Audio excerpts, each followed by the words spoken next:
Okay, Indian independence act आता है 15 जुलाई को। प्राइम मिनिस्टर हैं क्लेमेंट एटली और एसओएस हैं लियो एमरी और वाइस रॉय हैं हमारे माउंटबैटन।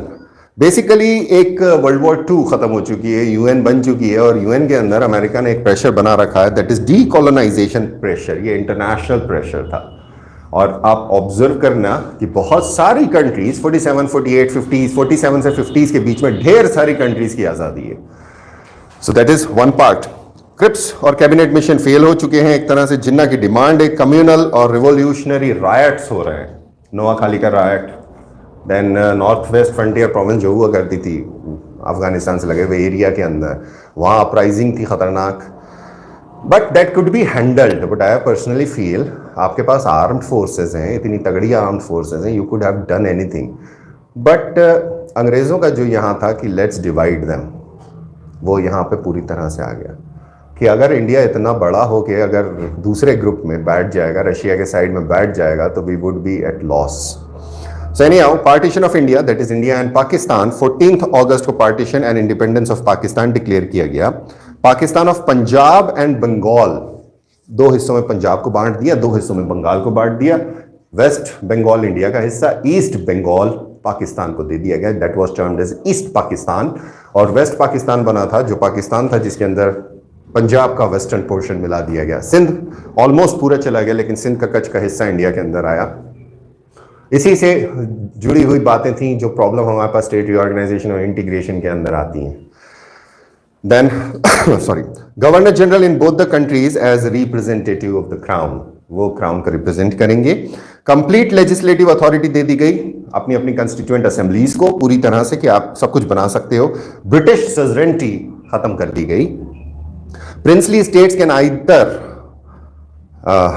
रिमेन, यहां पे गड़बड़ लिखा है, कैन ज्वाइन वर्ड होना चाहिए, यहां ज्वाइन वर्ड नहीं है, कैन आप लोग लिख लेना, वो can join either of the dominion, यानी डोमिनियन ऑफ पाकिस्तान को ज्वाइन कर सकती है, डोमिनियन ऑफ इंडिया को।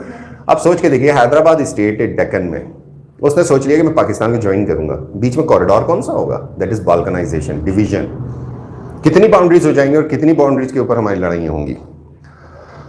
और stay independent, emperor of India title was abolished and dominion of India and dominion of Pakistan were to be formed. Princely states इस time पर सोच रहे थे कि हम आजाद रहेंगे, हम आजाद रह लेंगे। लेटर ऑन मर्ज करना चालू कर देते हैं, आइदर अक्वायर्ड और अनेक्स्ड। बायोलेटरल ट्रीटीज हुई, कम्युनलिज्म भयंकर फैला, पार्टीशन में बाद भयंकर बुरी तरह से दंगे हुए। Republic of India was born और वहां से पाकिस्तान से रिश्ते खराब हो गए। वीजा, अगर आपको आज एक सवाल दे रहा हूं मैं, पाकिस्तान से आने के लिए वीजा कब से कंपल्सरी हुआ?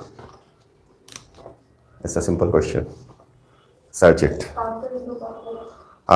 Search it. पासपोर्ट कब चाहिए था आपका, पासपोर्ट कब से लागू हुआ और वीजा कब से लागू हुआ? Search it. Okay, constituent assembly बनाई थी ना, वो कैबिनेट मिशन कुछ आने वाला था, उसके पहले की कुछ हरकतें हो रही थी। 1895 में कॉन्स्टिट्यूशन ऑफ इंडिया बिल या स्वराज बिल आता है 1895। कहा जाता है कि ये बाल गंगाधर तिलक लेकर आए थे अकॉर्डिंग टू एनी बेसेंट। इसको मैंने भी सर्च करने की कोशिश की है पर मुझे एग्जैक्ट नहीं मिलता। अकॉर्डिंग टू एनी बेसेंट वो लेकर आए थे। फर्स्ट नॉन ऑफिशियल अटेम्प्ट था to draft a constitution for India.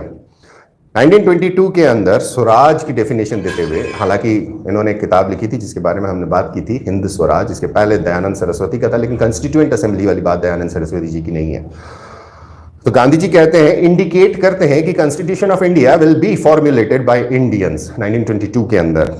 1925 में एक बिल आता है जिसे कहा जाता है कॉमनवेल्थ ऑफ इंडिया बिल। अब रिची तुम इस चीज को क्लियर कर लोगी, Commonwealth of India, not Commonwealth the British Commonwealth, Commonwealth of Indian bill आता है, इंडिया बिल आता है। नेशनल कन्वेंशन में टीबू सप्रू इसको सबमिट करते हैं सब कमिटी ऑफ ऑल पार्टीज में, जो कॉन्फ्रेंस होती है 1925 के अंदर, जिसमें एनी बेसेंट चेयर रहती हैं। And it was introduced in the house of Commons England में बाय मिस्टर जॉर्ज लैंसबरी, December 9, 1925। 1928 के अंदर नेहरू रिपोर्ट आती है, Motilal Nehru and Tej Bahadur Sapru on challenge from Lord Birkenhead. Revision हो रहा है आपका, छोटे छोटे पॉइंट अलग अलग जगह से उठ के आ रहे हैं। देन 1929 के अंदर 31 दिसंबर को पूर्ण स्वराज आईएनसी का गोल बन जाता है लाहौर सेशन के अंदर। 1933 में JL Nehru articulated the idea of constituent assembly. इस पे क्वेश्चन मार्क है क्योंकि नेट पे ये मिलता है वहीं पर एक और चीज मिलती है 1994 में M.N. Roy, demand for constituent assembly first raised bye M.N. Roy 1927 question mark है। तो दो यहां कंफ्लिक्ट है, बहुत भयंकर कंफ्लिक्ट है, किस डेटा को मैं सही मानूं। सो wherever I put a question mark, we have different sources telling us different things, and sometimes it becomes a problematic challenge for us. And I am back again. So हमें ये नहीं सोचना है वहां पर कि क्या सही है, वहां पे एक ऑप्शन अगर मिलता है इनमें से तो टिकट, अगर दो ऑप्शन मिल जाते हैं तो फिर मेरा हाथ खड़े हैं भैया। इसका सिंपल एग्जांपल देता हूं मैं। लास्ट 2 एग्जाम्स हुए, मतलब हो गया पास्ट, अभी की 2 एग्जाम्स की बात नहीं कर रहा हूं, 16, 17, 18 वाली बात है। उन्होंने पूछा था कॉन्स्टिट्यूशन के ऊपर कि कॉन्स्टिट्यूशन का कौन रखवाला है। एक बार उन्होंने प्रेसिडेंट आंसर मार्क करा है, एक बार उन्होंने सुप्रीम कोर्ट मार्क करा है, और दोनों सही हैं अपनी जगह पर। तो अभी की बात ले लो, जो अभी क्वेश्चन आया था आपके बेसिन के ऊपर। सो कौन से ऑर्डर का बेसिन होना चाहिए, वो बेसिन उन्होंने अपने हिसाब से लगा लिया। ठीक है साहब, हम वी आर बेगर्स, जो मैं बोलता हूं हमेशा, and beggars can not be choosers. वो सत्य होता है। यहां पे हम कुछ भी नहीं कर सकते, कुछ भी नहीं कर सकते। हम री इवेल्युएशन में नहीं डाल सकते, जो यूनिवर्सिटी में डाल देते कि भाई हमारी कॉपी री इवेल्युएट कर दो। हम लोगों के टाइम तक हमारे पास आरटीआई से कॉपियां हाथ में आती थी और हम लोग कोर्ट पहुंच जाते थे। कई लोग पहुंचे, मैं नहीं गया। सो जब वो कोर्ट पहुंच जाते थे तो उनके नंबर बढ़ते थे और फिर वापस से रीजिग करना पड़ता था उनको कि आप इसको पोस्ट देना है। तो कैसे दें? तो किसी को बाहर निकालना, वो फिर केस लगा देता था। तो ऐसे बहुत सारी चीजें हुई थी जिसकी वजह से अब आपको आरटीआई जो है वो सिर्फ दिखाई जाती है कॉपीज, और शायद वो भी अब बंद करने वाले हैं। सुनने में आ रहा है, ऐसा सुनने में आ रहा है। मैं आई डोंट नो, कोई ऑफिशियल रिपोर्ट तो है नहीं हमारे पास। तो यूपीएससी कुछ नहीं करती ऐसा। कम से कम हमें एमपीपीएससी दे तो रही है, कम से कम हम अपने आप को करेक्ट तो कर सकते हैं। But remember, we are really beggars. ऐसा लगता है हमारी कुछ नहीं चलती। कितना ही बवाल होगा। 2012 के अंदर पेपर आउट हुआ था, सुप्रीम कोर्ट केस गया, क्या हुआ? क्या हुआ? क्वेश्चंस हैं जिसके ऊपर मैं कभी बात नहीं करता हूं, कभी नहीं बोलता हूं, बोलने की इच्छा नहीं होती है कि ये मेरा मैटर नहीं है। मैं पढ़ाऊं, वो पढ़ा के निकालूं, पढ़ा के ही निकलते हैं हम। There is no second option. मतलब इतने साल हो गए कि अगर कोई ये बोले कि हाँ साहब करप्शन हो जाता है या हमारी जुगाड़मेंट है, कुछ नहीं है। There is nothing. यहां तक कि जो लोग वहां वर्क करते हैं, जिस जगह पर पेपर सेटिंग या पेपर चेकिंग होती है, उस कॉरिडोर के अंदर सीसीटीवी लगे। अगर कोई बंदा वहां से जाता हुआ दिख जाता, उस पर इंक्वायरी हो जाती है, आप वहां क्यों गए थे। ये होता है। क्यों कह रहा हूं? कुछ लोग थे वहां, जॉब बहुत सारे लोगों की है? याद आ गया? याद आ गया कौन थी? चलो छोड़ो, खैर जाने दो। Let's come back. सो यहां इस चीज का ध्यान रखना कि जवाहरलाल नेहरू और एम एन रॉय, ये 2 नाम हैं हमारे पास। देन हमारे पास कांग्रेस की ऑफिशियल डिमांड आती है 1935 के अंदर, और वो फेजपुर सेशन के अंदर 1937 में इसको रीइटरेट करते हैं, और 1938 के अंदर Jawaharlal Nehru on behalf of INC फिर से रीइटरेट करते हैं, constituent assembly should be made, या constitution of India should be made by Indians. Then 1940 के अंदर आईएनसी इसी डिमांड को फिर से दोहराती है अपने रामगढ़ सेशन के अंदर। 1940 में जो अगस्त ऑफर आया था, लिथगो ऑफर था, उसके अंदर ब्रिटिश इस प्रिंसिपल को, मतलब इस डिमांड को इन प्रिंसिपल मान लेते हैं। इन प्रिंसिपल कि हाँ हम ये मानते हैं कि हम ऐसा देंगे, देते नहीं है। तो demand was accepted in principle कि हाँ कर सकते हैं। 42 में क्रिप्स मिशन आता है, वो एक असर्शन देता है कि हाँ हम कर देंगे, लेकिन एक क्लॉज फंसा देता है, आफ्टर द वॉर। ठीक है, तो यहां पे एक बड़ा अच्छा स्टेटमेंट मिलता है गांधी जी का। इट्स लाइक, जो ऑफर के बारे में बात होती है, कि it's like a post dated check of a sinking bank। उस टाइम पर इंग्लैंड के ऊपर बमबारी हो रही थी, जर्मनी। हिटलर ने, अगर हम हिटलर को एनालाइज करते हैं, उसकी मिस्टेक्स को एनालाइज करते हैं, पहली सबसे बड़ी मिस्टेक थी कि जब इसने फ्रांस के ऊपर कब्जा किया और ब्रिटिश आर्मी कोस्टल बेल्ट पर फंस गई थी, इसने उनको हाईलाइट नहीं करा, उनको कब्जे में नहीं लिया, उनको अरेस्ट नहीं किया। पहली मिस्टेक, उनको जाने दिया वापस। दूसरी मिस्टेक जो थी कि इन्होंने नेवल वॉरफेयर छोड़ के एयर वॉरफेयर अपनाया और सिर्फ लंदन को टारगेट किया। तीसरी सबसे बड़ी मिस्टेक थी इसकी इजिप्ट। चौथी सबसे बड़ी मिस्टेक हुआ करती थी जो इसने रशिया पे अटैक किया। रशिया, सिर्फ रशियन सर्वाइव कर सकते हैं, वहां की ठंड बर्दाश्त के बाहर लोगों से। So these were the major problems कि मेन पॉइंट पर आके हिटलर रुक गया था। हाँ, हिटलर ने उस टाइम पर अपनी फोर्स खड़ी करी थी और उसकी एक मोनोपोली चलती थी, कोई टकराव नहीं था उसका। जरूर वहां पे लोग, खुद आर्मी के अंदर कुछ लोग थे जो उसको गलत मानते थे, उन्होंने अटेम्प्ट भी किए, उनको सबको मार डाला गया। सो हिटलर, खैर जो हुआ अच्छा हुआ, कम से कम, खैर बुरा भी हुआ। एनीहाउ, सो क्रिप्स मिशन फेल हो चुका था। सितंबर 45 में लेबर पार्टी, इंग्लैंड की पॉलिटिकल सिनारियो चल रहा है, labour party made it's intentions clear on formation of constituent assembly. Labour party इस चीज का एजेंडा बना लेती कि हम एक कंस्टिट्यूएंट असेंबली बनाएंगे। 46 में कैबिनेट मिशन आता है, डिक्लेयर किया जाता है 15 मार्च को, 24 मार्च को ये आ जाते हैं। जल्दी आ गए थे यार हवाई जहाज में बैठ के। एनीहाउ, 3 मेंबर्स थे supported by governor general viceroy Lord Wavell, no consonants. Pethick Lawrence secretary of state for India थे। क्या पोस्ट है ये भी मैंने आपको दे दी, याद रखना, कभी ये क्वेश्चन पूछ लिया कौन सी पोस्ट वाले बंदे थे। देन सर स्टेफर्ड क्रिप्स थे president of the board of trade, और एवी अलेक्जेंडर थे first lord of admiralty. Then election to an assembly does not explicitly says कि कंस्टिट्यूएंट असेंबली बनाई जाएगी। जो असेंबली खड़ी करी गई थी उसका नाम कंस्टिट्यूएंट असेंबली नहीं था इस मिशन में, ये तो इलेक्शन टू एन असेंबली था। उसके बाद में इन्होंने बोला ये जो टर्म आई थी, the term appearing in Indian independence act 1947 in its clause number 8, उसमें आती है ये। उसके पहले कंस्टिट्यूएंट असेंबली वर्ड नहीं था। देन इलेक्शंस होते हैं, इनडायरेक्ट इलेक्शंस हैं, मेंबर ऑफ प्रोविंशियल लेजिस्लेचर जो इलेक्टेड थे ऑन लिमिटेड फ्रेंचाइज खातेदारों से, and princely states to nominate their representatives, therefore एक मेंबर चुना गया था। देन इसका ब्रेकअप मैंने दिया है, जो ब्रेकअप बहुत कॉन्फ्लिक्टिंग हो जाता है कई बार। टोटल ब्रिटिश प्रोविंसेस के अंदर 292 मेंबर्स थे, इंडियन प्रिंसली स्टेट्स के 93 मेंबर्स थे, चीफ कमिश्नरी एरियाज में से 4 मेंबर चुने गए थे। कांग्रेस टोटल जो 292 सीट्स थी उसमें से 208 जीतती है, जिसमें जनरल सीट्स जो थी 210 थी, उसमें से 199 जीत जाती है।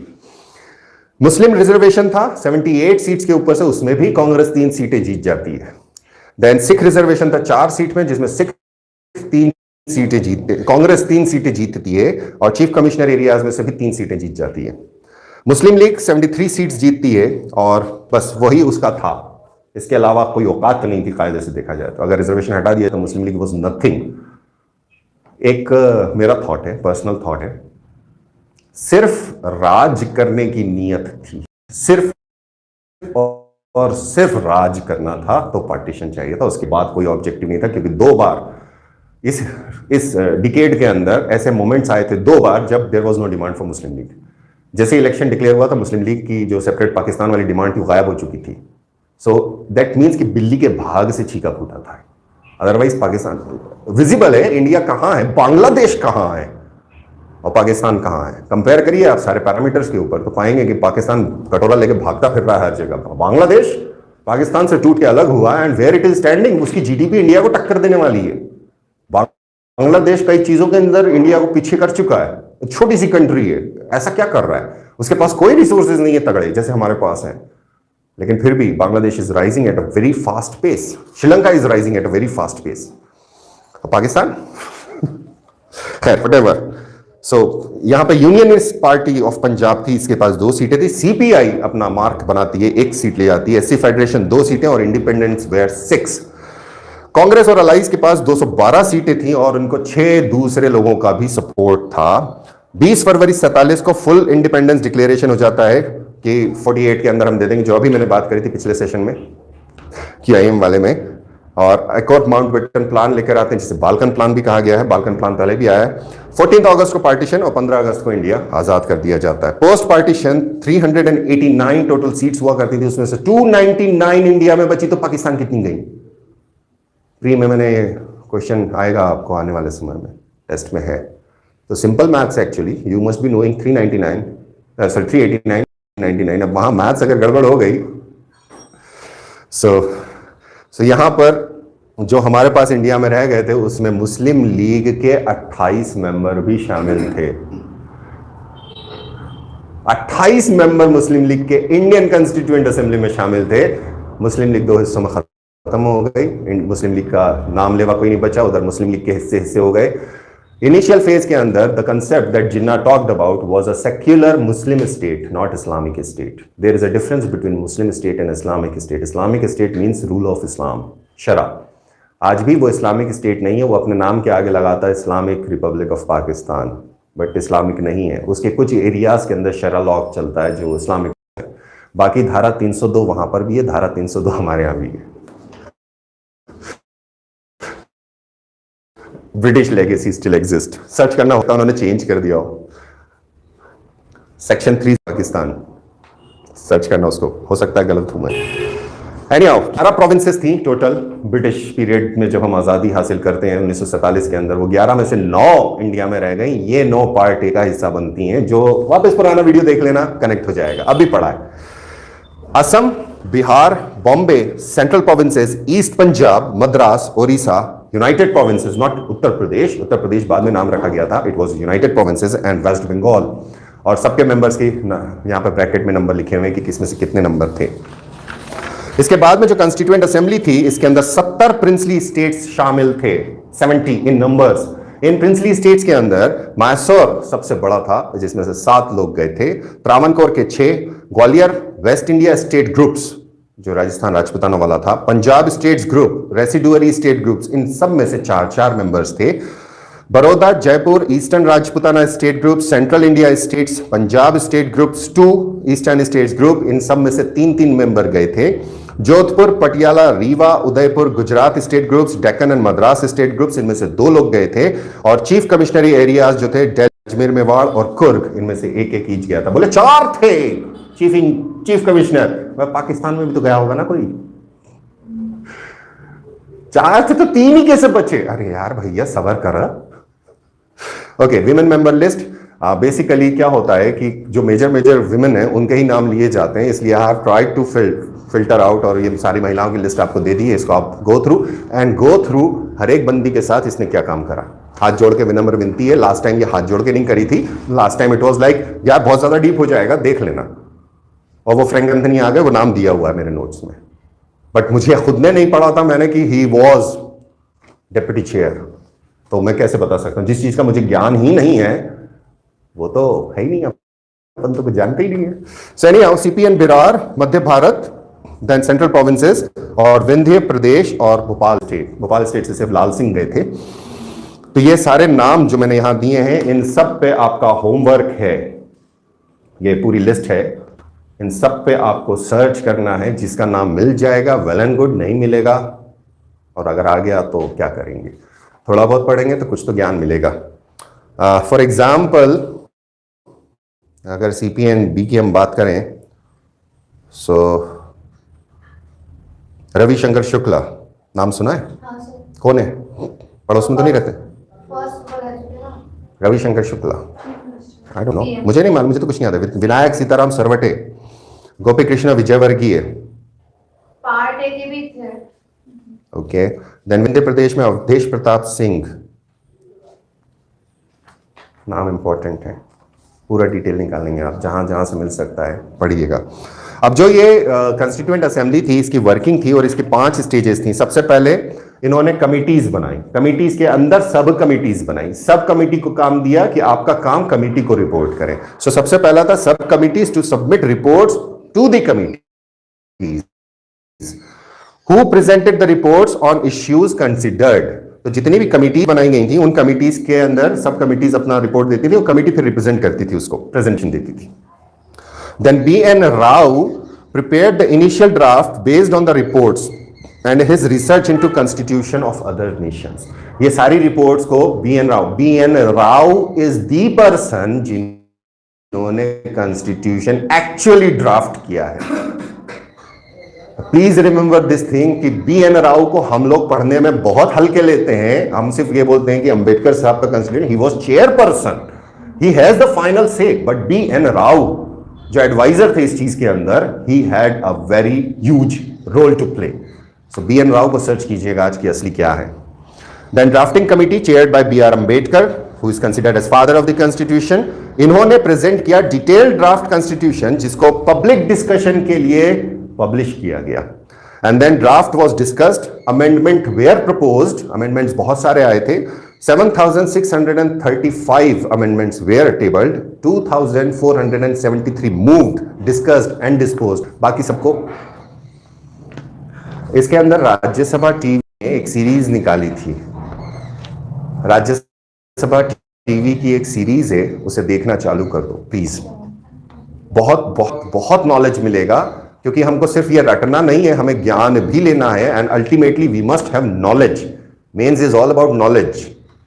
सो वहां पे आइडियाज हैं बहुत सारे जिनके ऊपर डिस्कशन हुआ है, क्या नहीं हुआ, वो फैक्ट्स के ऊपर। राज्यसभा टीवी की है वो, आवेदन अंसारी साहब की उसके अंदर प्रेजेंट हुई थी वो। Then constitution was adopted and enacted. ये था। टोटल कितने सेशन हुए? 11 सेशन हुए। लास्ट सेशन था 24/1/1950 को। 165 टोटल वर्किंग डेज थे, जिसमें से 114 दिन सिर्फ consideration of the drafting of constitution के ऊपर डिस्कशन में गए थे। नेक्स्ट कमिटीज थी बहुत सारी। अब यहां पर मेरी सारी कमिटीज नहीं आती हैं जो नोट्स में आपको दे रहा हूं, और कोशिश ये करिए इनको असिमिलेट कर सकूं। सो टोटल 22 थी, जिसमें से 10 प्रोसीजरल कमिटीज थी और 12 सब्सटेंशियल मैटर्स की थी। Rajendra Prasad ji rules and procedure, steering committee और ad hoc committee on national flag, इसके चेयरपर्सन थे। तो नेशनल फ्लैग को कमिटी कब अपॉइंट हुई? 17 जुलाई को, और 22 जुलाई को उन्होंने अडॉप्ट कर लिया। Suraiya Badruddin Tyab ji modified the V Pingali design, search it again.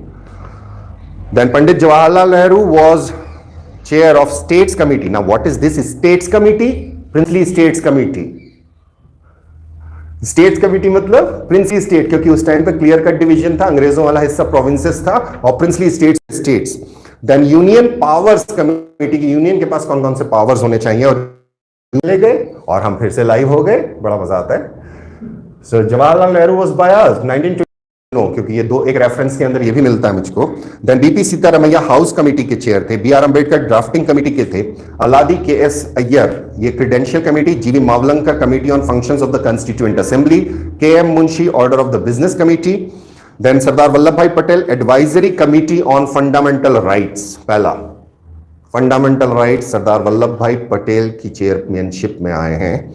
Then second he was chair of minority committee, chair of tribal and excluded areas, and then H.C. Mukherjee बहुत बड़ा नाम है, and he was vice chair also. H.C. Mukherjee was Anglo-Indian, he was a Christian.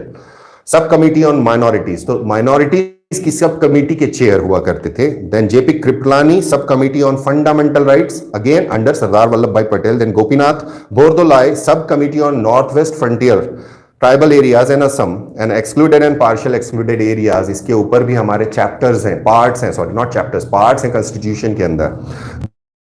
Then A V Thakkar excluded and partially excluded areas other than Assam. So ये सारी committees हुआ करती थी।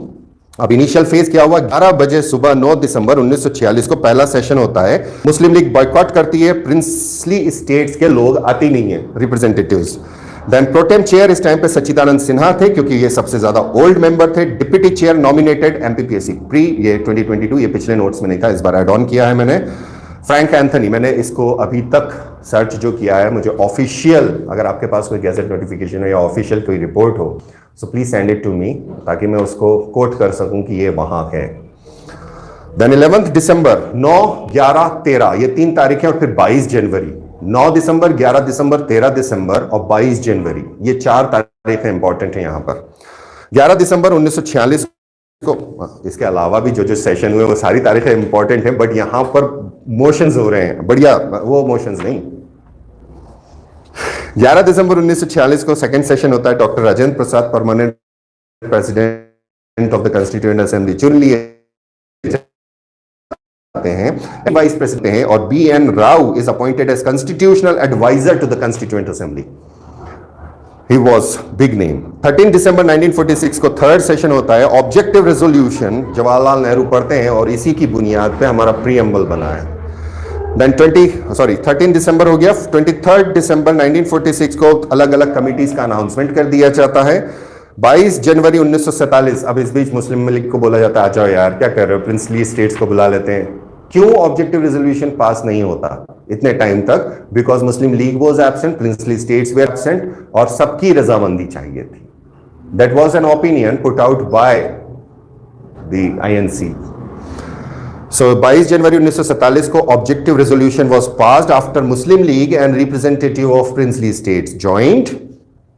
Then 20 फरवरी को प्राइम मिनिस्टर एटली, फिर से आ गया ये, अब तो रट जाएगा तुम लोगों को, अनाउंस करते हैं full government by June 48। Lord Mountbatten replace Lord vowel 22/3/47।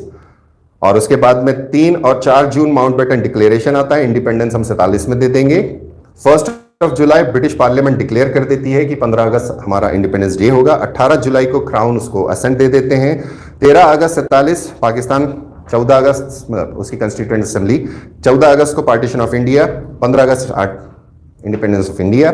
अगस्त 29 47 को, अगस्त 29 1947 को इंडियन मतलब ड्राफ्टिंग कमेटी अपॉइंट की जाती है। और अगस्त 29 को इंडिपेंडेंस के बाद इसमें 7 मेंबर होते हैं, जिसमें B.R. अम्बेडकर चेयर थे और अदर मेंबर्स जो थे जिसमें N. गोपाल स्वामी अयंगर, अल्लादी कृष्ण स्वामी अय्यर, K.M. मुंशी और मोहम्मद साद उल्ला, ये 5 परमानेंट मेंबर रहते हैं और 2 मेंबर इनिशियल में रहते हैं। B.L. मित्तर, इनकी तबीयत खराब हो जाती है तो ये रिजाइन कर देते हैं। He was replaced by N. Madhava Rao and doctor D.P. Khaitan, he died unfortunately and he was replaced by T.T. Krishnamachari. इन्होंने 63,96,273 रुपए खर्चा किए। बहुत होता है यार उस टाइम पे, 63 lakh rupees in those days. और 2 साल 11 महीने 18 दिन, ये मेरा इंटरव्यू का क्वेश्चन था, कॉन्स्टिट्यूशन कितने दिन में हो गया था? आई वॉज लाइक, मैम अभी तो मैं पढ़ ही रहा हूं, मुझे नहीं आता। आई थॉट कि शी इज आस्किंग मी कि how much time did it took for you to learn. बोले नहीं नहीं, कितने दिन में बना दिया था मैंने? 2 साल 11 महीने कुछ दिन। अब वहां पर ऑन द स्पॉट जो चीज बाय हार्ट है, इट वेंट लाइक एनीथिंग। मतलब 18 दिन याद ही नहीं आ रहा, 18/12 18/12 18/12, आई गॉट कंफ्यूज। मैंने कहा अभी याद नहीं आ रहा मैम। नहीं नहीं सोचो, मैंने नहीं याद आ रहा मैम, 2 साल 11 दिन 11 महीने और कुछ दिन है। And I stood on that. नहीं याद आ रहा, नहीं आ रहा। एंड 60 कंट्रीज के कॉन्स्टिट्यूशन पढ़े थे। फरवरी 48 के अंदर फाइनल ड्राफ्ट ऑफ कॉन्स्टिट्यूशन हो गया। 17 अक्टूबर 48 सेकंड रीडिंग था। इसमें उस टाइम के ड्राफ्ट में 315 आर्टिकल्स थे और 13 शेड्यूल्स थे। देन फाइनली 14 से 26 नवंबर 1949 थर्ड रीडिंग होती है और 26 नवंबर 1949 को हमारा कॉन्स्टिट्यूशन अडॉप्ट और एनेक्ट कर लिया जाता है, जिसमें 22 पार्ट्स थे हैं और 295 आर्टिकल्स थे हैं। नंबर आज भी वही है, बीच में अमेंड करके ABCD जोड़ दिया, वो बात अलग है। और 8 शेड्यूल हुआ करते थे, प्रेसिडेंट ने उसी दिन साइन कर दिए, that is doctor Rajendra Prasad. India was declared sovereign democratic republic and date of signing in preamble में डेट ऑफ साइनिंग दी गई है। 16 आर्टिकल्स उसी टाइम पर लागू कर दिए गए। इन आर्टिकल्स को मैंने आपको सबसे पहले पढ़ाने की कोशिश की है, पार्ट 22 बोला था। आर्टिकल 394 रटना है, कौन सा आर्टिकल उस समय लागू नहीं हुआ था, यह सवाल है। वहां पर आर्टिकल 394 को दिस आर्टिकल लिखा है और उसमें 15 अलग आर्टिकल दिए हैं। तो अगर ये क्वेश्चन आता है कि आर्टिकल 394 में कितने आर्टिकल्स दिए गए हैं, सो 15 आर्टिकल्स उसमें एक्स्ट्रा नंबर से दिए गए हैं, बाकी उसमें एक वर्ड लिखा गया दिस आर्टिकल। तो अगर नंबर्स या पार्ट वाली बात पूछी जाती है तो वो उस तरह से बनेगा। टोटल 16 आर्टिकल्स लागू हो गए।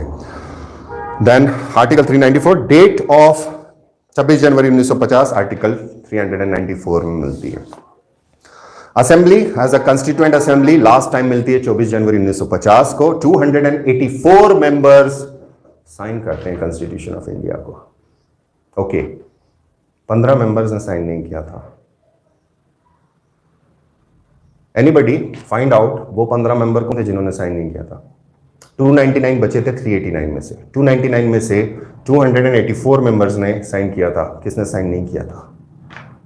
ये क्वेश्चन है, टिपिकल बन सकता है और अभी तक मैंने इस पे वर्क नहीं किया है। बोला जरूर है क्लास के अंदर बट अभी वर्क नहीं किया है। सो फाइंड आउट, एंड अगर कोई लिस्ट मिल जाती कौन 15 लोग थे जिन्होंने साइन नहीं किया था। जैसे खेतान साहब की तो डेथ हो गई तो वो एक नाम तो मुझे मालूम है, और कौन लोग थे?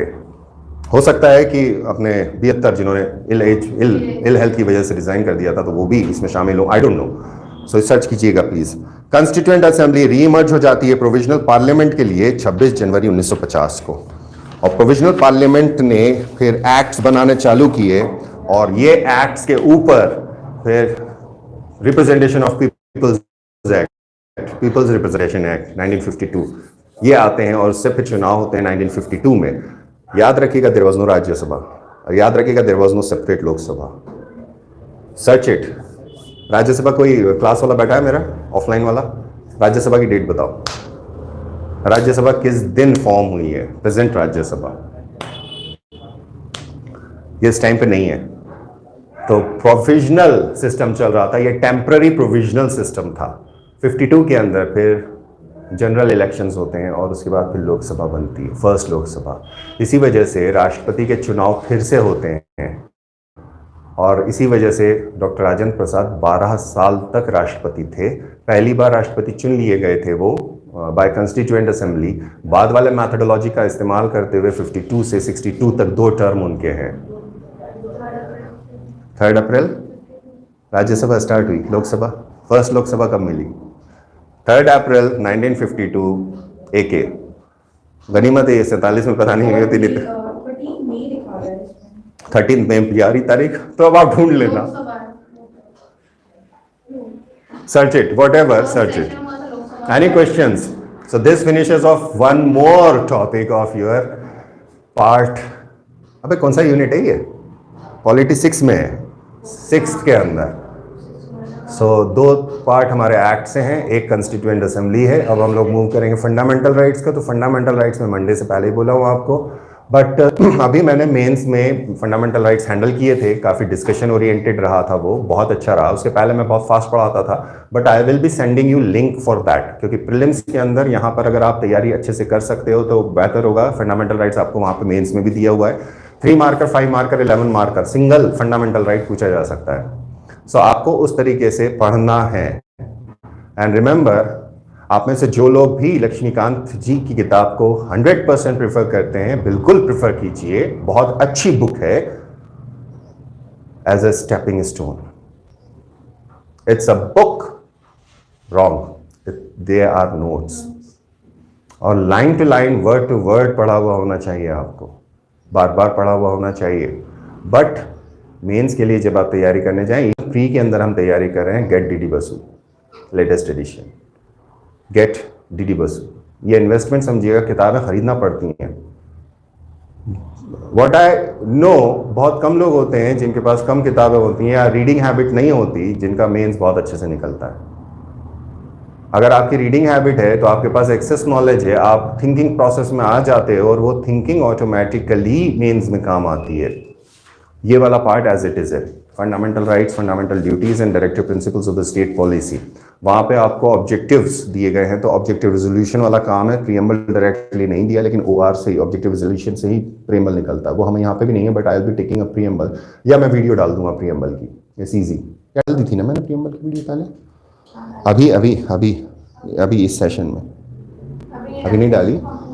Okay, I put up preamble. So preamble आपको धीरे धीरे याद करना पड़ेगा, और preamble as it is reproduce करने को 5 नंबर में आ सकता है, क्योंकि पहले ये 10 नंबर तक में आ चुका है। Simple reproduction of preamble as it is. So कुछ चीजें जो हम ट्रैप कर सकते हैं ऐसी सिंपल, जो प्री और मेंस में कॉमन होती हैं, स्ट्रेट फॉरवर्ड होती हैं, बेसिक नॉलेज के ऊपर होती हैं, वो अभी कर लेना है। बाद में हमारे डिस्कशन होंगे कि प्रीएम्बल को आपने अमेंड करने की कोशिश करी, 42nd amendment, 43rd amendment, 44th amendment, तो क्या हुआ, वो रिफ्लेक्टिव अलग होता है। या प्रीएम्बल के अंदर जो चीजें दी हैं उन सब का discussion, that is something different, जो मेंस के अंदर पार्ट बनता है, बड़ा पार्ट बनता है। तो उसको वहां जाके तैयारी कर लेना। यहाँ पर जो प्रीएम्बल का मेन काम है, या जो एक्ट्स का मेन काम है, या जो हमारा आर्टिकल्स का मेन काम है, वो यहाँ करके रख लो, तो वहां आसान हो जाएगा। आधा काम हो जाएगा, पूरा काम नहीं होगा। बेस बन जाएगा, बॉडी बन जाएगी, बेसिक क्वेश्चन जो डायरेक्ट टू द पॉइंट होते हैं वो आपके हो जाएंगे। बट उसको करने के पीछे मेहनत लगेगी, and you start working for it. अगर आपको ये लगता है कि मैं मेंस बाद में करूंगा,